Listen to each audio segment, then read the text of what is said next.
Mr. Speaker, before I update the House on the peace process in the Middle East and my trade visit to India, I want to put on record in this House my utter condemnation of the vile antisemitic terrorist attack at the Heaton Park Synagogue in Manchester, which killed two Jewish men, Adrian Dalby and Melvin Kravitz. Mr. Speaker, antisemitism is not a new hatred. Here in Britain, Jews have had to deal with the shameful reality that their buildings, their way of life, their children need extra protection. We must also be crystal clear that while this was an attack on Jews because they were Jews, the Islamist extremism that motivated this sick individual is a threat to every citizen of this country, an attack on British values, British security, and the British decency that holds our communities together. Moreover, Mr. Speaker, we can see clearly that anti-Semitism is on the rise in Britain once again. So we will scale up the protection we provide for Jewish people. We will set out new measures to prevent hatred abusing the democratic right to protest. We will stop at nothing to root out anti-Semitism.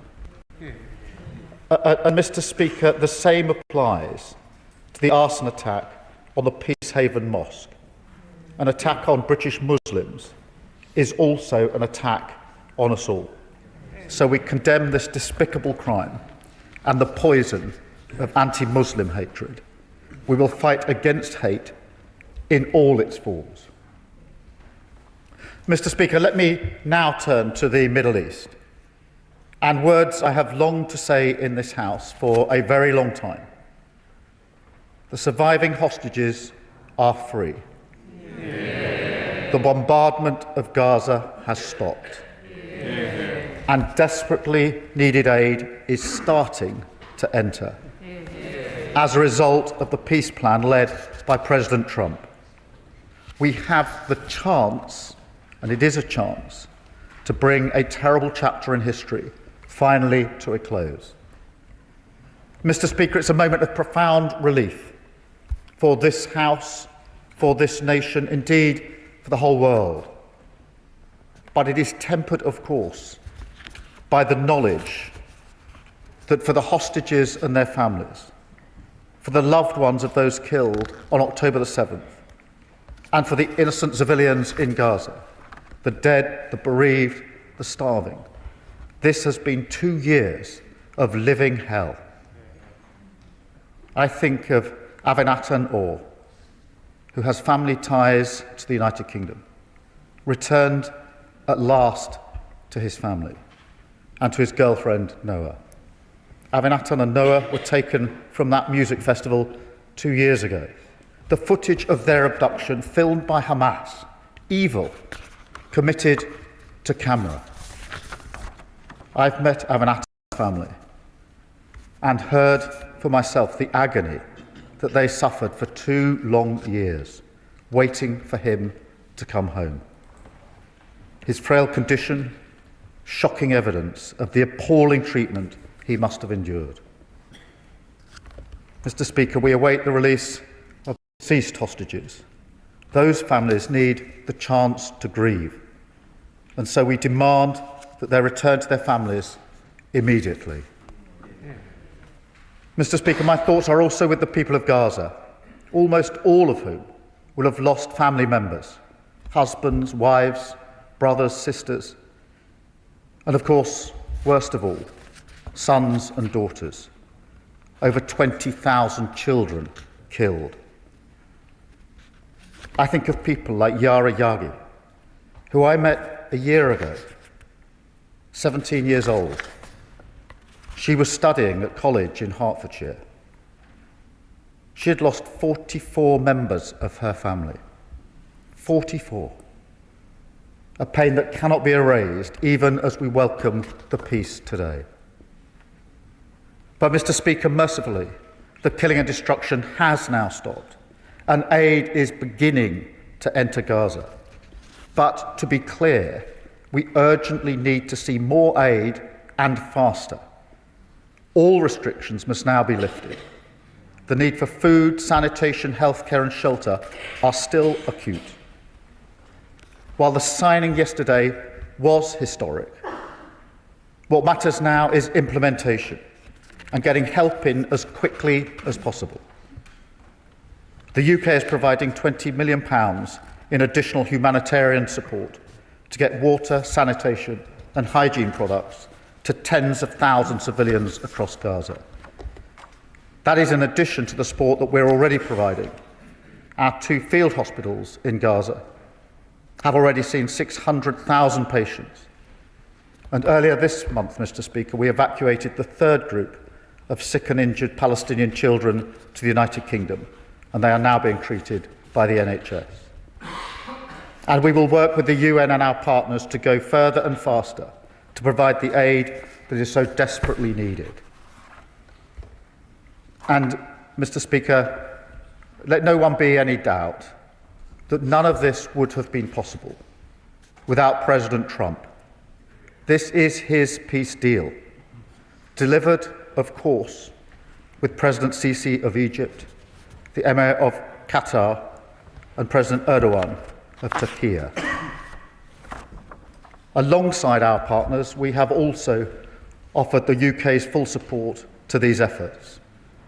Mr. Speaker, we've worked behind the scenes for months with the US, Arab and European nations to help deliver a ceasefire, get the hostages out, get aid in and secure a better future for Israel, Gaza and the West Bank.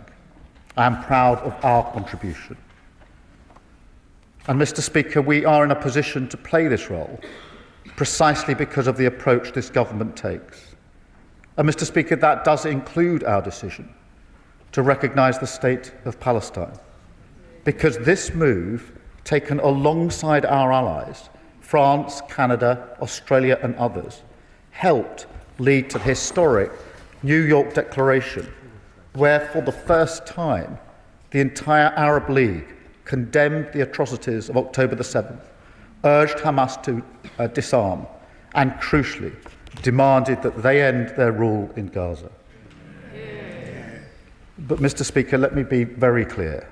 While we celebrate the relief of peace today, making that peace last will be no less difficult a task.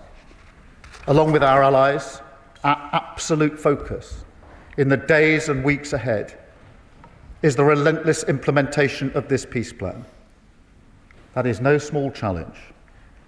And so we stand ready to deploy our diplomacy and expertise in 3 key areas. First, to support the reconstruction of Gaza. It is an immense task. The devastation defies description, and it will require a truly international effort. But we are ready to play our part, starting with a conference here in the United Kingdom this week, hosted by my honourable friend, the Minister for the Middle East. Second, to support transitional governance arrangements in Gaza. We will continue to work closely with the Palestinian Authority on the vital reforms that they need to make. And third, to help ensure security in Gaza through a ceasefire monitoring process, planning for the International Stabilisation Force. And, Mr. Speaker, drawing on our experience in Northern Ireland, we stand ready to play a full role in the decommissioning of Hamas weapons and capability. Because, as this House knows, there can be no viable future for Gaza, no security for Israel, if Hamas can still threaten bloodshed and terror. So we will work to put that threat out of action for good. Because, Mr. Speaker, this is the first real chance we've had at a 2-state solution since the Oslo Accords over 3 decades ago. So we are fully committed to this, because a safe and secure Israel, alongside a viable Palestinian state, is the only way to secure lasting peace for the Middle East. And I've been clear all along, Mr. Speaker, that must be our goal. So we will work now to follow through on the 20-point peace plan and deliver it in full, including by supporting a dialogue to agree on a political horizon for peaceful coexistence. Finally, Mr. Speaker, I want to update the House on my discussions with Prime Minister Modi last week in Mumbai. India is a growing force on the world stage, on track to have the third largest economy by 2028. So, in addition to the bond we already share, the living bridge of family and history, we are also united by the future and the incredible opportunities that we see before us. That's why back in July we signed a historic trade deal, opening up new opportunities for British businesses in India. And that's why last week I led the biggest British trade delegation to India ever. We announced that more British universities are opening campuses in India, making us their leading international education provider. We're deepening the UK-India Technology Security Initiative to boost opportunities for our brilliant tech sector. And we announced new deals and investments, including in advanced manufacturing, defence, car production and Bollywood filmmaking here in the United Kingdom. These investments into the United Kingdom are worth £1.3 billion, and, Mr. Speaker, they will create 10,600 jobs. This is real change that people will see in their communities up and down the country. I set this out, Mr. Speaker, because it again speaks to our approach on the world stage, as do our deals with the United States and the EU, and the approach we bring to crises and conflicts as well. Because instead of threatening to walk away or indulging in the cheap political theatre that comes from castigating our allies that we need to deliver peace and economic stability in a dangerous, volatile world, we stay in the room, we trust in diplomacy, and we back the reputation, talent and pride of this country to change the world to the benefit of the British people. A politics of national renewal that works with our partners rather than against them, that solves problems rather than exploits them, and that believes our openness to the world is what helps us take control of our future, rather than shutting the door and hoping for the best. That is how this government delivers for Britain, Mr. Speaker, and I commend this statement to the House. Leader of the Opposition, Kemi Bedro. Thank you, Mr. Speaker, and I'm grateful to the Prime Minister for advance sight of his statement. I remember almost 2 years ago meeting 3 mothers whose children had been stolen from them on October 7th and held captive in terror tunnels. They were living a nightmare unimaginable for any parent.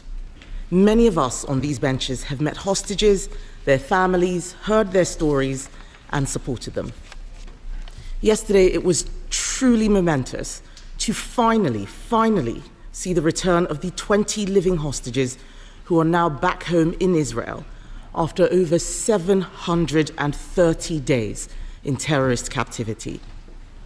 The hostages released yesterday showed superhuman endurance in the face of evil, and we send every best wish to them and their families as they begin the process of rebuilding their lives. Yeah.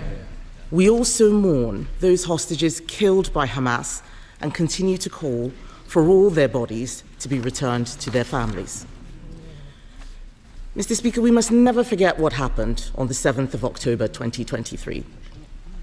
The abduction of men, women, and children was a calculated cruelty to break body, mind, and soul after inflicting the mindless horror of rape and murder.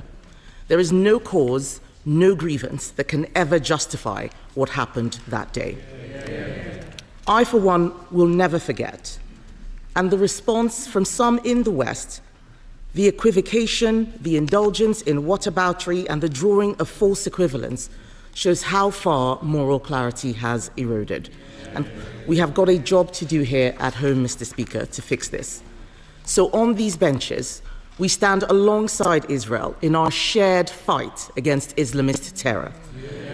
The conflict could have ended a long time ago if the hostages